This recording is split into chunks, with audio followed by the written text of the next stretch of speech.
My girlfriend yelled in front of her friends that she wasn't obliged to go with me and that she would go to the party with her friends. I said nothing, just nodded silently and left.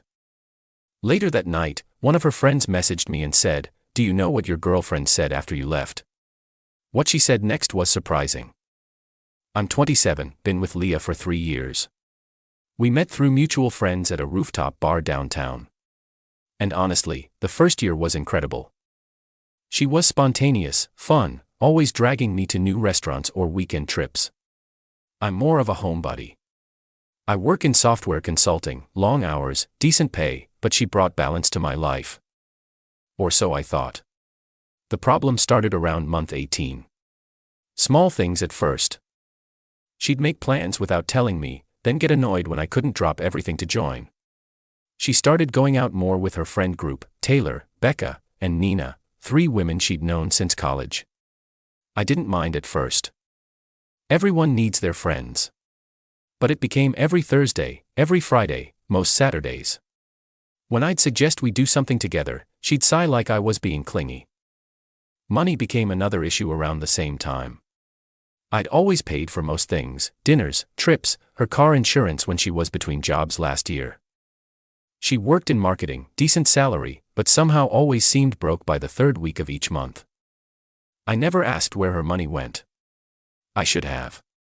The night everything changed was a Saturday in late September. There was this birthday party for one of her co-workers, someone I'd met maybe twice. Leah had mentioned it casually on Monday. Adrian's party is Saturday. Should be fun. I assumed we were going together. That's what couples do, right? Saturday afternoon. I'm getting ready. Nice jeans, button down. When Leah walks out of the bedroom in this short black dress I'd never seen before. She looks amazing, but something in her expression is already defensive. "You look great," I said. "What time are we leaving?" She didn't even look at me. Just grabbed her purse from the counter. "I'm meeting the girls there at 8. I blinked. "Wait. I thought we were going together." "I never said that." Her tone was sharp. "It's Adrian's party. I barely know him through work. You'd be bored." "Then why am I dressed up?" She finally turned to face me. And there was this coldness in her eyes I'd never seen before. "I don't know." "You tell me." "Maybe you just assumed, like you always do." "That's dumb." But I kept my voice calm. "Leah, I just thought." "Look," she cut me off. "I'm going with my friends. You can come if you really want to, but I'm not babysitting you all night." Something about the way she said babysitting made my stomach drop. Like I was a burden. An obligation she was tired of carrying. Before I could respond, her phone buzzed. She glanced at it and smiled. Actually smiled, then typed something back quickly. "The girls are waiting downstairs," she said, already heading for the door. "I'll see you later." I followed her to the hallway. "So that's it? You're just leaving?" She stopped, hand on the doorknob, and turned back with this exasperated expression. "What do you want from me?" "A written invitation. I'm going out with my friends. You're not obligated to come, and I'm not obligated to take you everywhere." The way she said it, sharp, dismissive, felt like a slap. But what really broke something in me was realizing we weren't alone. The apartment door was open now, and standing in the hallway were Taylor, Becca, and Nina. All 3 staring at me. Taylor had this smirk on her face like she was enjoying the show. Leah didn't lower her voice. If anything, she got louder. "I'm not obligated to go with you, okay? I'm going to the party with my friends. If you can't handle that, that's your problem." The hallway was silent except for someone's TV playing faintly in the background. I just stood there, feeling like an idiot in my stupid button-down shirt, while her friends watched me get humiliated. I didn't argue. Didn't yell back. I just nodded. Once. Then I turned around, walked back inside, and closed the door behind me. I heard them laughing as they walked toward the elevator. I spent that night on the couch, staring at my phone, feeling pathetic. I ordered pizza around 9, but couldn't eat more than 2 slices. My apartment, our apartment, felt suffocating. Every corner reminded me of her. The coffee maker she insisted we needed, but never used. The throw pillows she'd bought that I hated, but never said anything about. The framed photo of us from our trip to Portland, both smiling like we had everything figured out. Around midnight, I got a text from a number I didn't recognize. "Hey, it's Nina. Can we talk?" Nina was the quietest of Leah's friends. I'd always gotten the sense she didn't quite fit with Taylor and Becca. They were loud, aggressive, the type who treated every night out like a competition. Nina seemed softer, more thoughtful. We'd had a few genuine conversations at group dinners, mostly about books and travel. She was always kind to me. I texted back. "About what?" Her reply came fast. "Do you know what Leah said after you left?" My chest tightened. "What did she say?" "Can I call you?" I said yes. 30 seconds later, my phone rang. Nina's voice was hesitant, like she was debating whether to say anything at all. "Look, I don't know if I should be telling you this, but I think you deserve to know. Just tell me." She exhaled slowly. "After you went back inside, we were waiting for the elevator, and Taylor asked Leah if you were really that clingy. Leah laughed and said, 'He's fine. He just doesn't get it yet.'" "Get what?" "That she's done." Nina paused. "She said she's been done for months, but you're too convenient to break up with. You pay half the rent, you don't complain when she goes out, and you're stable." Her exact words were, "Why would I dump him when he makes my life easier?" I couldn't breathe. She said that. Yeah. And then Becca said something about how you're too nice, and how Leah should just enjoy it while it lasts. Taylor said you probably wouldn't even notice if she started seeing someone else, because you're so oblivious. Wait. My voice cracked. Is she seeing someone else? Nina went quiet. That silence told me everything. Nina. Is she? I don't know for sure. She said carefully. But there's this guy, Daniel. He works at the same company as Adrian. Leah's been talking to him a lot lately. At the party tonight, they were really close. Like, touching his arm, laughing at everything he said, sitting practically in his lap during beer pong. I don't know if anything's happened, but it didn't look innocent. I felt nauseous. Why are you telling me this? Because you're a good guy, Nina said softly. And you don't deserve to be treated like this. Leah's my friend, but what she's doing isn't right. I've been watching it happen for weeks now, and I couldn't stay quiet anymore. She's using you, and everyone can see it except you. How long? I asked. How long has this Daniel thing been going on? I don't know exactly. Maybe 2 months. I first noticed them talking a lot at a work happy hour in July. But tonight was different. Tonight, she wasn't even trying to hide it. I didn't sleep that night. I just sat there, replaying every conversation, every dismissive comment, every time she'd made me feel small. And the worst part? Nina was right. I'd been oblivious. I'd convinced myself things were fine because I didn't want to admit they weren't. I started thinking about the money. About how Leah always needed me to cover things. Dinner, groceries, utilities when she was a little short that month.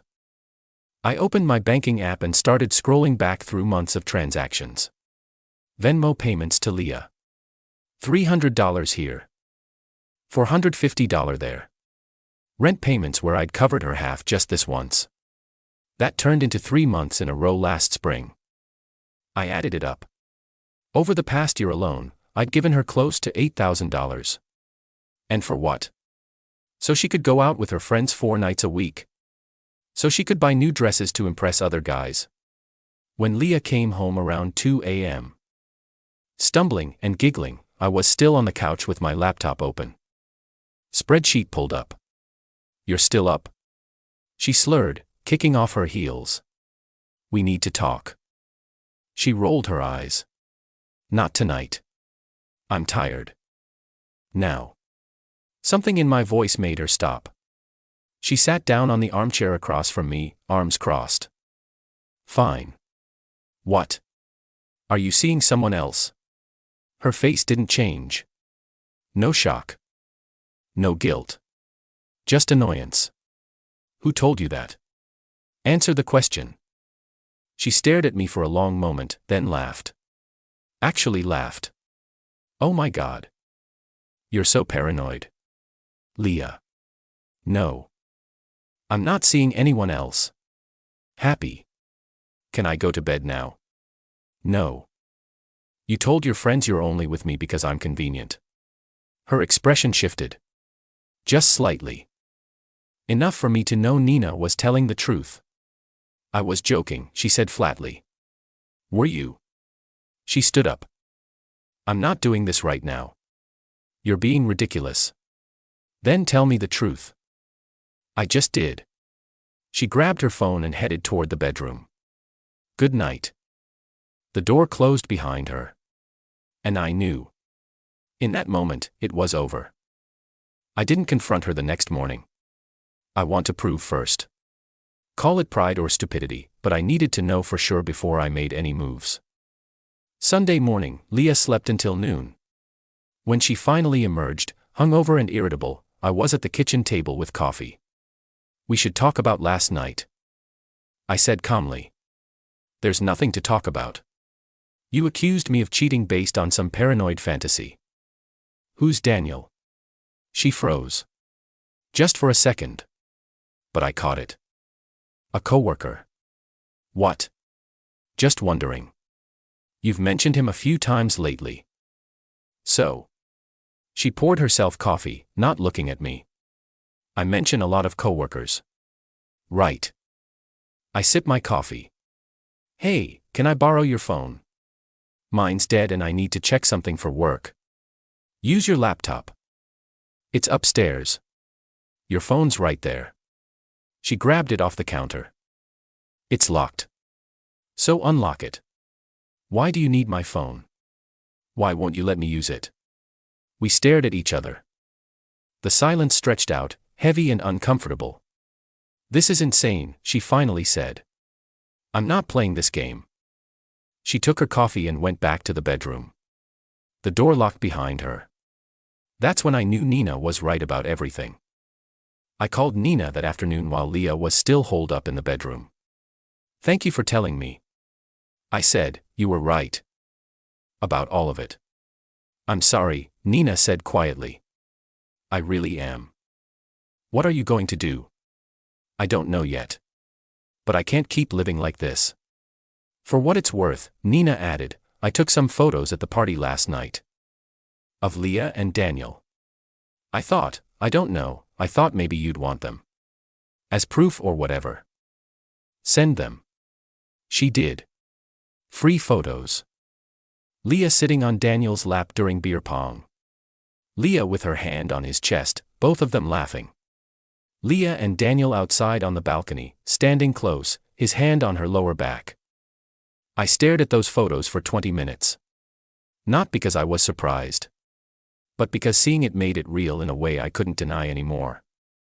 Monday morning, I called in sick to work. I spent the day looking at apartments. Found a decent one-bedroom about 15 minutes away, available immediately. I put down a deposit.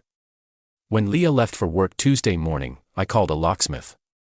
Changed the locks on our apartment. Legally, I could do it. The lease was in my name only. She'd moved in with me. Never signed anything official. I'd been too trusting to make it formal. Then I packed all her stuff. Clothes. Makeup. Shoes. Those stupid throw pillows. Everything. Loaded it into boxes and stacked them by the door. I texted her at 3 p.m., your things are packed. You have until 6 p.m. to pick them up. After that, they're going to the curb. She called immediately. I didn't answer. She texted, what the hell is wrong with you? I sent her the photos Nina had given me. She called again. Again, I didn't answer. At 5:30 p.m., she showed up with Taylor and Becca. I'd been watching through the peephole. I opened the door before she could knock. Are you serious right now? Leah's face was red, furious. Completely. You can't just kick me out. The lease is in my name. You don't live here legally. I can't, and I am. Taylor stepped forward. You're such an asshole, says the person who encouraged her to use me. I looked at Leah. You've got your stuff. Leave. We need to talk about this, Leah said, her voice shifting to something softer, more manipulative. Baby, come on. Whatever you think happened. I know what happened. I know about Daniel. I know you've been using me for months. I know you think I'm too stupid to notice. Well, I noticed. Becca scoffed. You're acting like a child. Take the boxes and go. Now, Leah's eyes filled with tears. Fake ones. I'd seen her real tears before. These weren't them. Where am I supposed to go? I don't know. Daniel's place. I'm sure he'd love to help out. Her expression hardened. The mask dropped. You're going to regret this. I already regret the last 3 years. Taking my life back won't be one of them. They loaded the boxes into Taylor's car in silence. Leah turned back once. Mouth opened like she wanted to say something else. But I'd already closed the door. The next few weeks were quiet. I focused on work, on moving into my new place, on rebuilding routines that didn't involve her. Nina checked in regularly. We got coffee once, and she apologized again for not saying something sooner. I should have told you months ago, she said. I just didn't know how. You told me when it mattered. That's enough. She smiled sadly. For what it's worth, Leah's been a mess since you kicked her out. She's staying with Taylor, and apparently they're already fighting. Turns out Leah's also broke and can't afford to pay any rent. Not my problem anymore. No, Nina agreed. It's not. I found out through mutual friends a month later that Leah had started officially dating Daniel. Turns out they'd been seeing each other since early July, nearly 3 months before everything exploded. Maybe longer. Daniel dumped her 6 weeks after that. Apparently, once Leah didn't have me bankrolling her lifestyle, she expected him to pick up the slack. He wasn't interested in being an ATM either. Nina eventually stopped being friends with Leah after finding out the full extent of the lies. Taylor and Becca fell out with Leah too over unpaid rent and borrowed money that never got returned. Funny how that works. Last I heard, Leah moved back in with her parents in Michigan. I don't think about her much anymore. As for me, I'm doing better. Got my own place.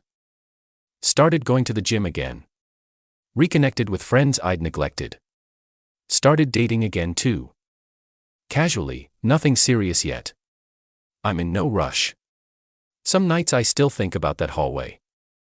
About nodding silently while she humiliated me in front of her friends. And I'm glad I walked away when I did. Some people see kindness as weakness. Leah was one of them. I learned an expensive lesson, but at least I learned it before I wasted any more years. Edit 1. A few people asked if I ever confronted Daniel. I didn't. He wasn't the problem. She was. Besides, karma handled him just fine. Edit 2. For those wondering, yes, I got my name off the old lease and made sure she couldn't come after me for anything. Also kept records of all the money I'd given her over the years. My lawyer said if she ever tried to claim I owed her anything, I had proof of the opposite. Edit 3. Nina and I are still friends. Just friends.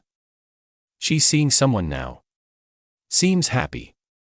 Sometimes good people get caught in bad friend groups. I'm glad she got out too.